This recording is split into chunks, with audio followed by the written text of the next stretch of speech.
الحمدللہ وکفا وسلام علی عبادہ الذین اصطفیٰ اما بعد فاعوذ باللہ من الشیطان الرجیم بسم اللہ الرحمن الرحیم اقرأ بسم ربک الذی خلق خلق الانسان من علق اقرأ وربک الاکرم الذی علم بالقلم علم الانسان ما لم يعلم وقال اللہ تبارک و تعالی فی مقام آخر یا ایھا المدثر قم فانذر وربک فکبر وثیابک فطہر والرجز فہجر ولا تمنن تستکثر ولربک فاصبر صدق اللہ مولانا العلی العظیم وبلغنا رسولہ النبی الأمی الکریم ونحن علی ذلک لمن الشاہدین والشاکرین والحمد للہ رب العالمین۔ انتہائی واجب الاحترام میرے سامعین ذی احتشام، آج کی جمعۃ المبارک کی نشست میں قرآن مجید فرقان حمید کے 30ویں اور 29ویں پارے کی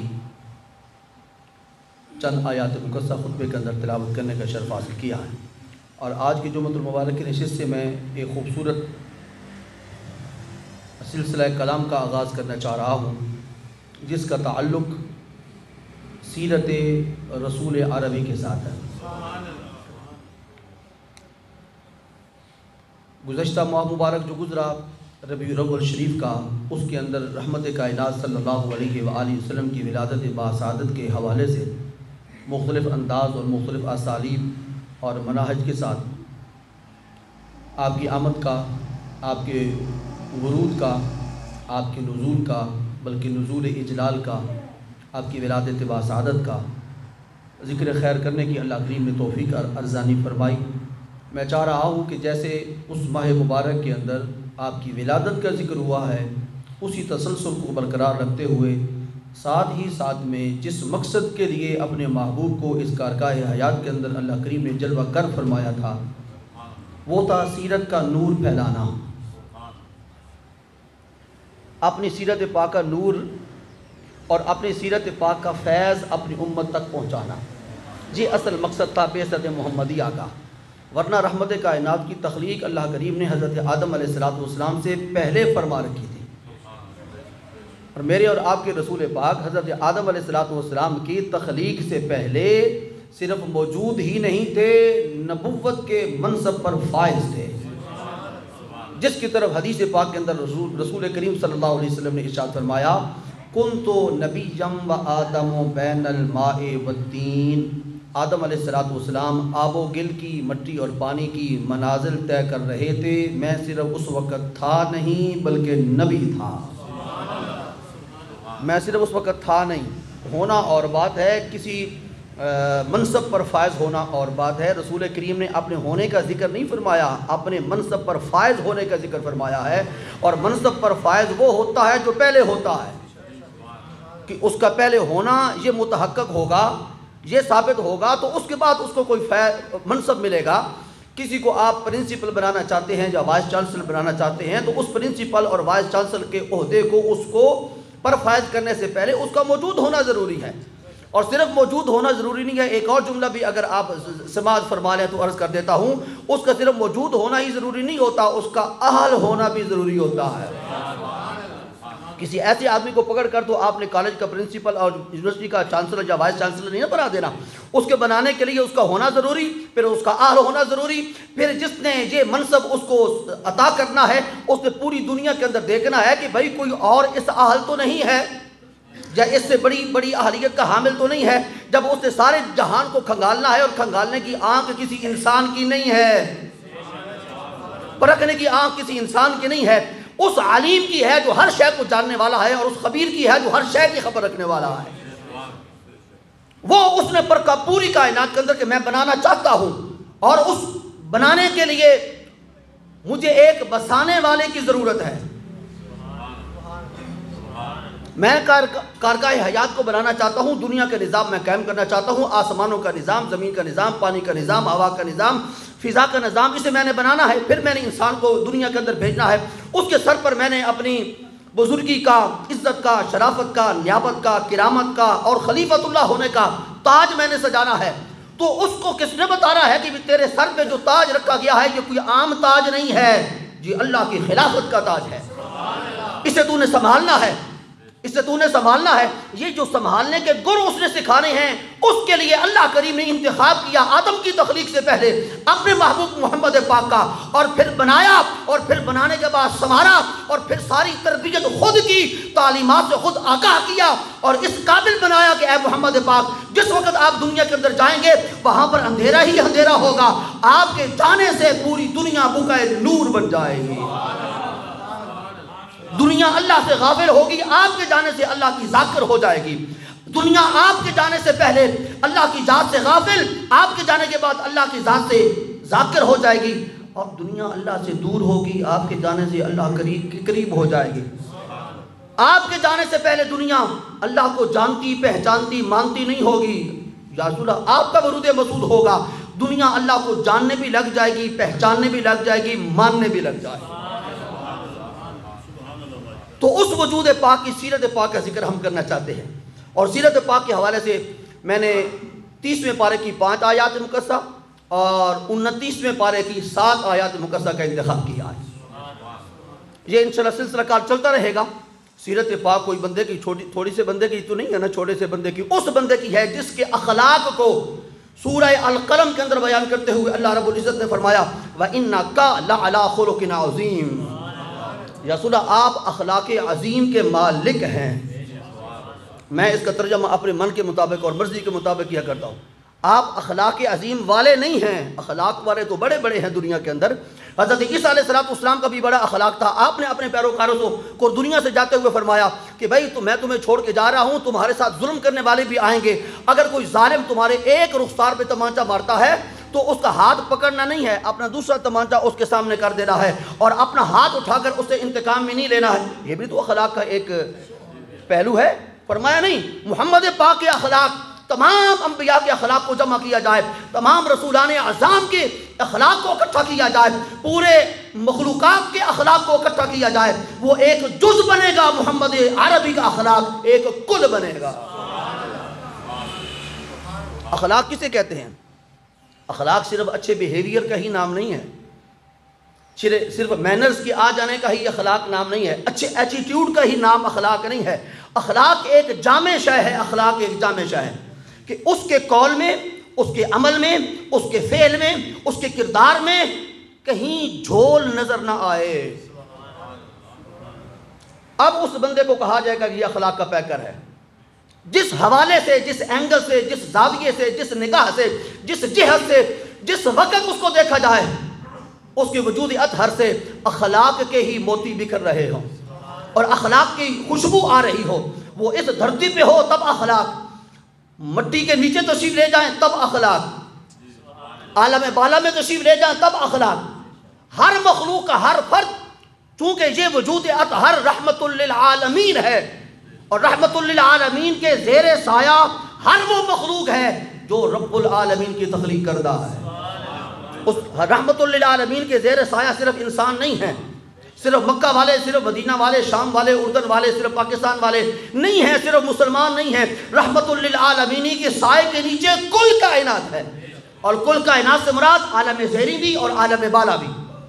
حضرت جبریل امین بھی، میکائیل بھی، اسرائیل بھی اور اسرافیل بھی، سب محمد عربی کے رحمت کے تابع ہیں۔ تو سرکار نے تو سب سے ڈیل کرنا ہے، رحمت کائنات نے تو سب کو ڈیل کرنا ہے۔ ملائکہ صبح 70,000 نہیں آتے، شام کو 70,000 ملائکہ نہیں آتے، جنات کے وفد بارگاہ نبوت اور رسالت کے اندر مکہ مکرمہ کی سرزمین پہ حاضر نہیں ہوئے، جن کے بارے میں پوری سورہ الجن نازل ہوئی۔ قل اوحی الی انہ سمع نفر من الجن فقالوا انا سمعنا قرآنا عجبا۔ جنات کی بڑی لمبی عمری ہوتی ہیں، چلے جنات کی بات چھڑی گئی ہے تو عرض کر دیتا ہوں، جنات کی بڑی لمبی عمریں ہوتی ہیں۔ یہ 1980 تک یہ آپ کے گجرانوالے میں، میں کہانی نہیں سنا رہا کیونکہ ممبر پر بیٹھ کر قرآن پاک سامنے رکھ کے کہانیاں نہ مجھے آتی ہیں نہ میں بیان کر سکتا ہوں۔ آپ کے گجرانوالے میں 1980 تک ایک جن صحابی تشریف لاتے رہے ہیں، صحابی جن گجرانوالا میں، اور وہ حکیم تھے، اور وہ رحمت کائنات کی امت کا علاج کیا کرتے تھے، اور اس کے راوی پتہ ہے کون ہے؟ چھوٹا موٹا اس بندے کو بات کو بیان کرنے والا نہیں ہے، میرے شیخ کامل حضور شیخ الاسلام والمسلمین حضرت خواجہ محمد قمر الدین سیالوی رضی اللہ تعالیٰ عنہ کے بھائی حضرت خواجہ غلام فخر الدین سیالوی اس بات کو بیان فرماتے ہیں۔ اب تو بڑا مضبوط حوالہ آپ کو دے دی گیا نا، اور آپ کا شعر بڑا خوبصورت ہے، باب جبریل کے پہلو میں ذرا دھیرے سے، اور شعر کی طرف نہیں جاتا ورنہ میرا موضوع بالکل ہی بدل جائے گا۔ تو آپ فرمایا کرتے تھے کہ میں ان حکیم صاحب کے پاس جایا کرتا تھا جن حکیم کے پاس 1 مہینے کے بعد وہ صحابی جن حاضر ہوا تشریف لایا کرتے تھے، اور دیکھنے میں وہ حکیم صاحب نبض پہ ہاتھ رکھتے تھے، اصل میں نبض پہ ہاتھ اس جن صحابی کا ہوا کرتا تھا۔ چلیں یہ اس کو قصہ کہانی بے شک سمجھ لیجئے گا۔ آئیے میں آپ کو یہ بتانا چاہتا ہوں کہ جنات کی بڑی لمبی عمریں ہوتی ہیں، تو لمبی عمر میں جنات نے کئی انبیاء کو دیکھا ہوگا، کئی انبیاء کی تلاوتیں انہوں نے سنی ہوگی، حضرت داؤد کی، حضرت موسیٰ کی، حضرت عیسیٰ علیہ السلام کی، لیکن جس وقت مکہ مکرمہ کی سرزمین پہ پہنچے جنات اور وہ گزر رہے تھے، اور مکہ مکرمہ کی سرزمین پہ میرے اور تیرے رسول قرآن پاک کی تلاوت کر رہے تھے، سورہ الجن پڑھ، وہ کہتے ہیں ہم نے بڑے بڑوں کو سنا کہ انہوں نے لاہوتی کلام کے نغموں کو اپنی زبان سے ادا کیا ہے، لیکن جس خوبصورتی کے ساتھ محمد پاک ادا کر رہے ہیں آج تک کوئی ادا نہیں کر سکا۔ انا سمعنا قرآنا عجبا، آج ہم نے ایک ایسے قاری کی زبان سے قرآن سنا ہے جو عجیب و غریب انداز میں قرآن پاک کی تلاوت کرتا ہے، جو صرف لفظوں کی تلاوت نہیں کرتا، ان لفظوں میں چھپے ہوئے معانی کو سامنے رکھتا ہے، اور جس رب نے کا وہ کلام ہے اس رب کا دیدار کو سامنے رکھتا ہے، جلووں کو دیکھتا ہے۔ رب فرماتا ہے یہ پڑھ تو وہ پڑھتا ہے، رب فرماتا ہے اس کی تعلیم دے تو وہ تعلیم دیتا ہے۔ اب جنات بھی کہنے پہ مجبور ہو گئے انا سمعنا قرآنا عجبا۔ اللہ اکبر، ایسا قرآن کسی نے نہیں پڑھا جیسا قرآن قاری قرآن اور صاحب قرآن نے پڑھا ہے۔ ایسا کوئی پڑھ سکتا ہے؟ جو قرآن پڑھے گا وہ لکھے ہوئے قرآن کو دیکھ کے پڑھے گا، جو یاد کرے گا لکھے ہوئے قرآن کو اور اس کے حروف کو اوپر سے دیکھ کے یاد کرے گا۔ میں قربان جاؤں حافظہ محمد عربی پہ، تو قرآن تو ابھی مرتب نہیں ہوا، قرآن تو لکھا ہوا ابھی آیا نہیں ہے، قرآن پاک تو ابھی 2 دفعتین کے درمیان جمع نہیں ہوا، قرآن تو سارا ابھی اترا نہیں ہے۔ اس پہ قرآن پاک کے پہلے حافظ کا نام حضرت آمنہ کا لال محمد عربی ہے۔ یہی تو اعجاز ہے رحمت کائنات کا۔ اور باتوں باتوں میں بات چل ہی نکلی ہے تو میں آپ کو عرض کر دیتا ہوں، سورہ مریم جو 16 پارے کے اندر موجود ہے، 4 یا 5واں رکوع سے شروع ہو رہی ہے سورہ مریم، کاف ہا یا عین صاد، ذکر رحمت ربک عبدہ زکریا۔ جب یہ حروف مقطعات قرآنیہ لے کر حضرت جبریل امین تیرے اور میرے رسول کریم کی بارگاہ نات کے اندر حاضر ہوئے، عرض کی یا رسول اللہ کاف، رسول کریم نے جواب میں کیا ارشاد فرمایا؟ ہر مفسر نے لکھا، ہر مفسر نے یہ جواب لکھا۔ سرکار نے سننے کے بعد فرمایا عرفت تو، میں پہچانتا ہوں، میں پہچانتا ہوں۔ عرض کی ہاں، فرمایا پہچانتا ہوں۔ یا رسول اللہ ہمارے سامنے قرآن پاک لکھا ہوا ہے، ہم کاف ہا یا عین صاد پڑھتے ہیں، ہمیں تو یہ ان کا علم نہیں ہے، آپ علم سے بھی اوپر کی بات کرتے ہیں کہ میں جانتا ہوں۔ فرمایا میں جبریل امین کا محتاج نہیں کہ وہ کلام لے کے آئیں تو پھر میں اسے پڑھوں، میں اسے پڑھوں نا، جبریل امین کا میں محتاج نہیں۔ جبریل تو ایک ڈیوٹی پر مامور ہے، اس نے اپنی ڈیوٹی نبھانی ہے، اپنا فرض منصبی ادا کرنا ہے، اور وہ صرف فرشتہ نہیں، فرشتوں کا رسول ہے، اور فرشتے کی تعریف قرآن پاک نے یہ بیان کی ہے، لا یعصون اللہ ما امرہم، وہ اللہ کے حکم کی نافرمانی نہیں کر سکتے۔ جبریل ان کا نبی ہے، یہ بھی اپنے کام کے اندر کوتاہی نہیں برت سکتا، اس کا کام ہے اللہ کا پیغام مجھ تک پہنچانا، ورنہ جبریل سے پہلے میں کاف کو بھی جانتا ہوں، ہا کو بھی جانتا ہوں، عین کو بھی جانتا ہوں، یا کو بھی جانتا ہوں، صاد کو بھی جانتا ہوں۔ یہی تو، اور اگر یہ کچھ نہیں، بڑے بڑے علماء میرے سامنے تشریف فرما ہے، میں عرفتوں کی اگر تھوڑا سا اس کا پوسٹ مارٹم کرنا شروع کر دوں تو بات بڑی لمبی جائے گی۔ رسول کریم نے اس مقام پر فعل مضارع کا ذکر نہیں کیا، فعل ماضی کا ذکر کیا۔ مضارع کا مطلب کیا ہوتا ہے کہ تیرے آنے کے بعد میں جان گیا یا میں جان جاؤں گا، فرمایا نہیں، ہم ماضی کی بات کرتے ہیں، جبریل تیرے آنے سے پہلے میں جان بھی چکا تھا، پہچان بھی چکا تھا۔ عرفتوں کے الفاظ نہ ہوں تو فقیر مجرم ہے۔ عرفتوں کا معنی ہوتا ہے عرفان، اور علم کا معنی ہوتا ہے جاننا، اور عرفان کا معنی ہوتا ہے پہچاننا۔ پہچان کے اندر جان بھی ہوتی ہے، پہچان بھی ہوتی ہے۔ اور جاننے میں پہچان. اس لیے کچھ علماء ہوتے ہیں، کچھ عرفاء ہوتے ہیں، کچھ اہل علم ہوتے ہیں، کچھ اہل معرفت ہوتے ہیں. جو اہل معرفت ہیں وہ اہل علم بھی ہیں، اور جو فقط اہل علم ہیں وہ اہل معرفت، ان کا اہل معرفت ہونا ضروری نہیں ہے، ان کو علماء کے درجے میں رکھا جائے گا. یہی 3 کیٹیگریاں اللہ کریم نے قرآن پاک کے اندر بیان فرمائی ہیں. ثم اورثنا الكتاب الذين اصطفينا من عبادنا فمنهم ظالم لنفسه ومنهم مقتصد ومنهم سابق بالخيرات باذن الله. یہی 3 کیٹیگریاں اللہ کریم نے بیان فرمائی ہیں. فرمایا ایک عوام الناس ہے، ایک علماء ہیں، ایک عرفاء ہیں. عوام الناس جو بس صبح اٹھتے ہیں، شام کو سو جاتے ہیں، دن ان کا کاروبار کے نظر ہو جاتا ہے، صبح ہوتی ہے، شام ہوتی ہے، عمر یوں ہی تمام ہوتی ہے، ان کا بس یہی کاروبار ہے. اور علماء ان کے سامنے قرآن و حدیث کھلا ہوا ہوتا ہے، وہ اوپر سے دیکھتے ہیں، پڑھتے ہیں اور علم کے موتی عوام الناس کے سامنے رکھتے ہیں. اور عرفاء کیا کرتے ہیں؟ وہ جو پڑھا ہوا ہوتا ہے خود بھی اس پہ عمل کرتے ہیں، دوسروں کو بھی عمل کا خوگر بناتے ہیں. میرے نزدیک ایک ولی کی اور ایک عارف باللہ کی اور ایک اہل معرفت کی یہی تعریف اور یہی ڈیفینیشن ہے. اس کے علاوہ میرے نزدیک اہل معرفت کی، پیر طریقت کی کوئی اور ڈیفینیشن نہیں ہے کہ بس وہ عمل کرنے والا کوئی نہ ہو اور بس لوگوں کو عمل کی تلقین کرنے والا ہو. ایسا نہیں ہے. جو کام رسول کریم نے اپنی امت کو کرنے کے لیے حکم دیا ہے سب سے پہلے خود کیا ہے. اب عارف وہ ہوگا جو رسول کریم کے نقش قدم پہ چلنے والا ہوگا. اس کے علاوہ اور کوئی معرفت کا دعویٰ کرنے والا اگر آ بھی جائے، جنید بغدادی سید الطائفہ ہیں، وہ ارشاد فرماتے ہیں کہ اگر کوئی تمہارے سامنے ہوا کے اندر اڑنے والا آ جائے، پانی کی سطح پہ تیرنے والا آ جائے اور پانی کی سطح پہ یوں تیر رہا ہو کہ اس کے پاؤں کے ساتھ پانی کی نمی نہ لگ رہی ہو، اور ہوا کے اندر اڑنے والا تمہارے سامنے آ جائے اور رسول کریم کی سنت کا باغی ہو، فرمایا اسے دجال سمجھنا، شیطان سمجھنا، اسے اللہ کا ولی نہ سمجھنا. اور اسی کلام کی مزید توضیح و تشریح کرتے ہوئے سید الطائفہ جناب بغدادی ارشاد فرماتے ہیں کہ ہوا کے اندر اڑنا یہ کون سا کمال ہے، مکھی مچھر بھی ایسا کر لیتے ہیں. کونی گل سمجھ آئی؟ مکھی مچھر بھی ایسا کر لیتے ہیں. ہوا کے اندر اڑنا کون سا کمال ہے، اور اللہ کی قدرت کے تابع ہے. اللہ کریم نے حضرت سلیمان علیہ السلام کے تخت کو ہوا کے اندر نہیں اڑایا، تو صرف مکھی اور مچھر ہی ہوا کے اندر نہیں اڑتے. اللہ کی قدرت سے جسے اللہ چاہے اڑا سکتا ہے. اور فرماتے ہیں پانی کے اندر، پانی کے اوپر تیرنا یا پانی کے اندر تیرنا یہ کون سے کمال کی بات ہے.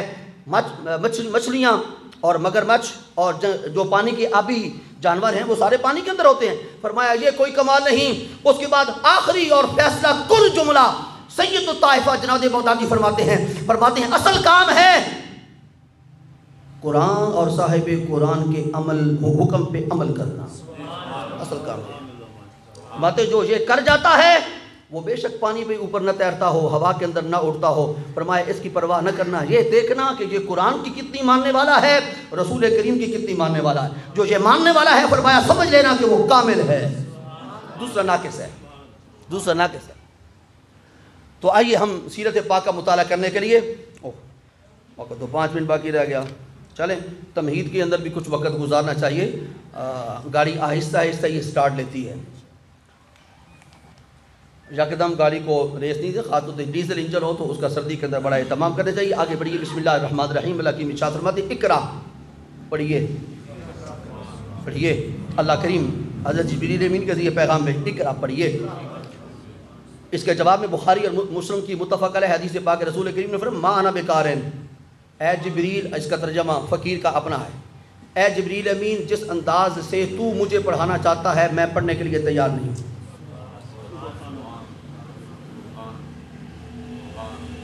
جس طرح تو پڑھانا چاہتا ہے. اب حدیث پاک لمبی ہو جائے گی، بخاری اور مسلم کی متفق علیہ حدیث پاک ہے. اس کے بعد جبریل امین نے رسول کریم کو کھڑا کیا.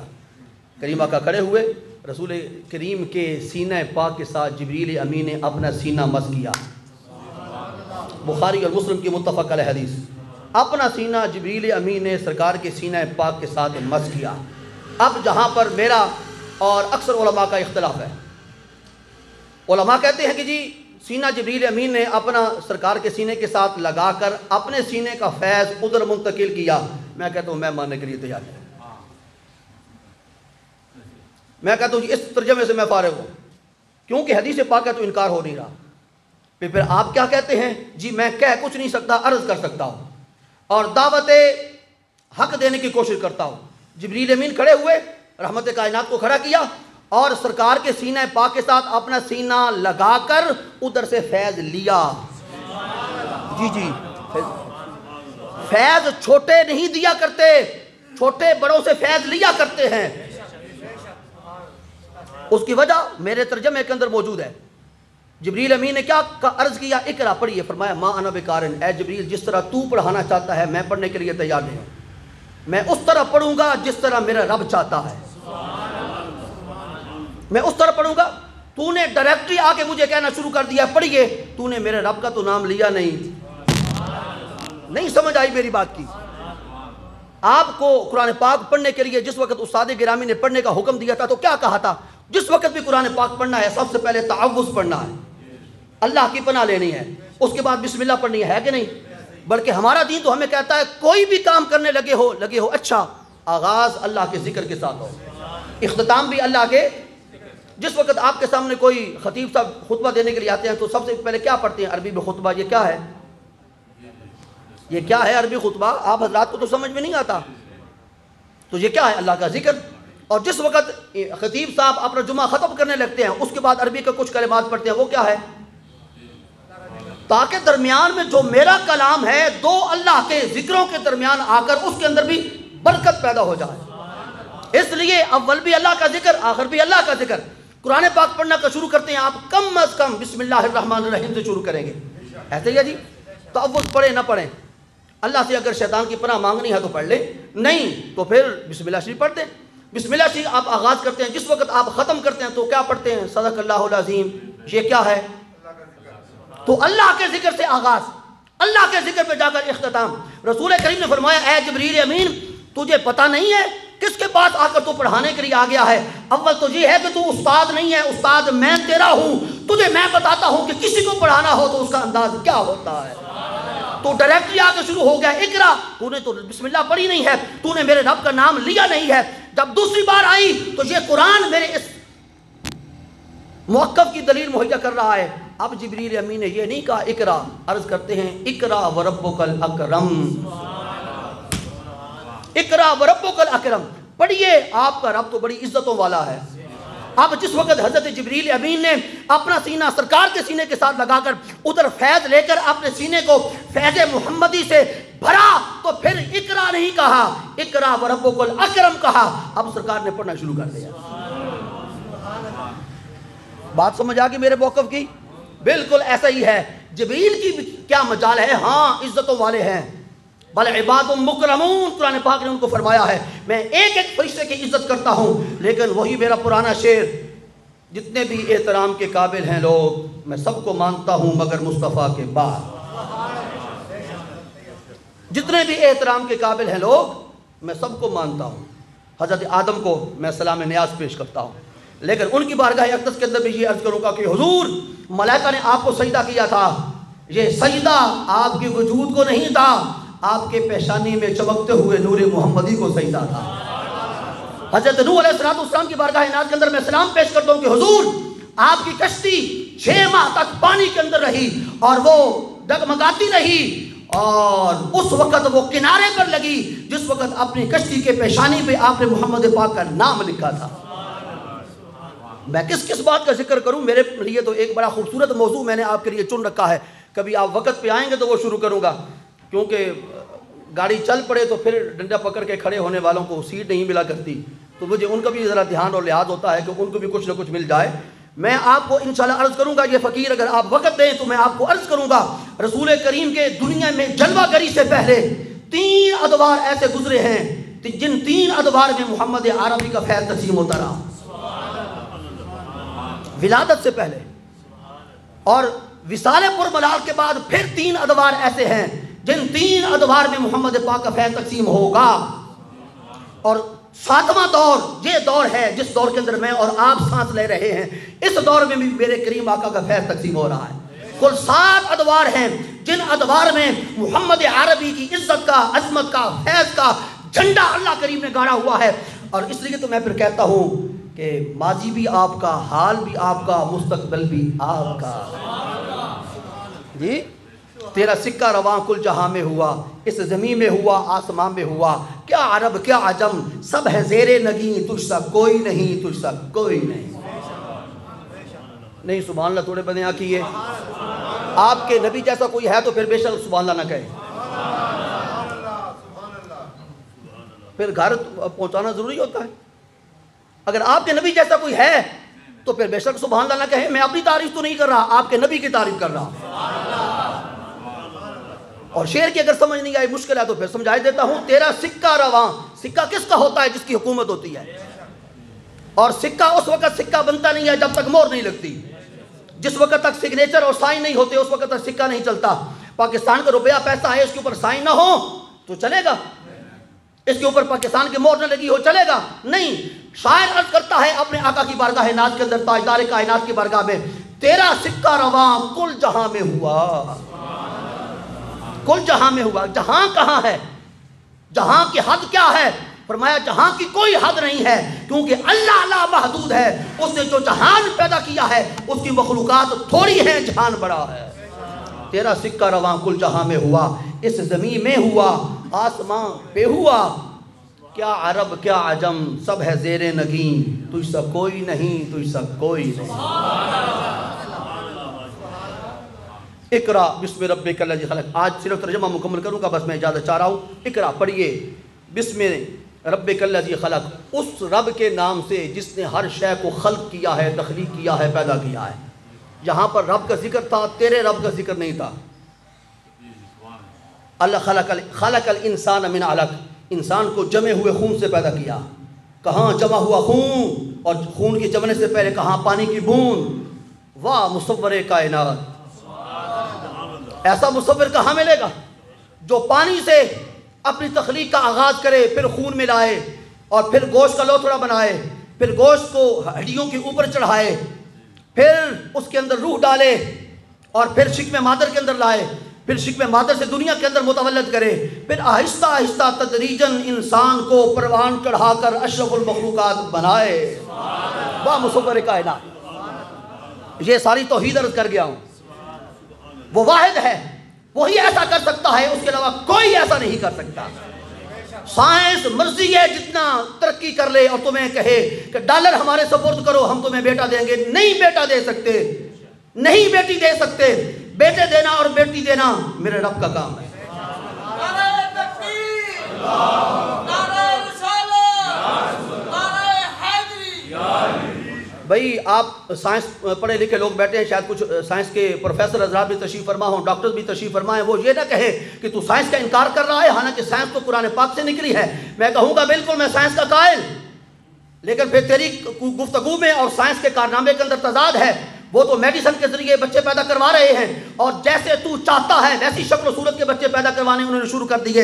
یہ پھر اللہ کی تخلیق اور یہ برابر نہ ہو گئے؟ میں کہتا ہوں یہ برابری نہیں ہو سکتی۔ اگر وہ ایسا کرنے پہ قادر بھی ہو جائیں، اس بات پر قادر نہیں ہو سکتے کہ پیدا ہو جانے کے بعد وہ نیک بخت ہوگا یا بد بخت ہوگا، وہ جنتی ہوگا یا وہ دوزخی ہوگا، رب کو سجدے کرنے والا ہوگا یا بتوں کے سامنے سجدے کرنے والا ہوگا۔ تیری سائنس جتنی مرضی ہے ترقی کر لے، اس ترقی کو نہیں پہنچ سکتی جو محمد عربی کے خدا کی تخلیق اور قدرت کے تابع ہے۔ تو نے یہ تو کائنات کو مسخر کر کے بنا لیا کہ میں یہ میڈیسن دوں گا خاتون کو، تو بچے کو جو پیدا ہوگا اس کی آنکھیں ایسی ہوگی، اس کی ابرو ایسے ہوں گے، اس کی پلکیں ایسی ہوں گی، اس کے ہاتھ ایسے ہوں گے، اس کی رنگت، یہ سب کچھ تو کر سکتا ہے، لیکن جو اصل نیچر اور فطرت ہے وہاں تک تیری رسائی نہیں ہے۔ اللہ کریم فرماتے ہیں ایسا وجود کوئی انسان پیدا نہیں کر سکتا جیسا میں خلاق آدم پیدا کرتا ہوں۔ سائنس والوں کو ٹھنڈ پڑے گی انشاءاللہ۔ قرآن کے مقابلے میں کوئی شے نہیں۔ سارے علوم میرے دوستو، یہ فقیر کی بات سن لو، سارے علوم ظنی ہیں، گمان پر مبنی ہیں، تخمین ہیں، شک والے ہیں اور ریب والے ہیں۔ صرف دو علوم کے، جن علوم کا نام قرآن اور حدیث ہے۔ اتھینٹک اور پکے علوم فقط دو ہیں، ایک قرآن کا، ایک صاحب قرآن کی زبان سے نکلا ہوا علم جس کو قرآن کہہ لیں یا وہی کہہ لیں یا وہی غیر مطلوب کہہ رہے ہیں۔ یہ سارے علوم ذلی ہیں، یہ تابع ہیں، مفروضات پر مبنی ہیں، اور مفروضہ قائم کیا جاتا ہے، لیبارٹری کے اندر جا کر اس کا ایکسپیریمنٹ کیا جاتا ہے، فیل ہو جاتا ہے، فلاپ ہو جاتا ہے۔ قرآن نے جو کچھ کہا 1400 سال سے سچ ثابت ہو رہا ہے، قیامت تک ہوتا رہے گا۔ کچھ حضرات پریشان ہو گئے ہیں شاید، کوئی بات نہیں بھائی، میں کوئی اتنا سائنس کا تابع نہیں ہوں، اور میں نے بڑی واجبی سی سائنس پڑھی تھی۔ اللہ نے سائنس سے بچا کر، وہ جو مینڈک وغیرہ ہیں ان کے آپریشن کرنے سے بچا کر، اپنا قرآن اور اپنے محبوب کی حدیث بچپن سے ہی ہمارے سامنے رکھی ہے۔ بس ہم تھوڑے سے نیرو مائنڈڈ ہیں، اور اللہ کرے اسی نیرو مائنڈڈ کے اندر ہی ہمارا آخری سفر ہو جائے، کیونکہ یہ جو نیرو مائنڈڈ ہمارا منتخب اور فوکس کر دیا گیا ہے نا قرآن اور حدیث سے، اسی پہ اگر ہمارا خاتمہ ہو جائے، سائنس بے شک ہمارے ساتھ ناراض بھی ہو، ہم سمجھیں گے ہم سرخر ہو گئے۔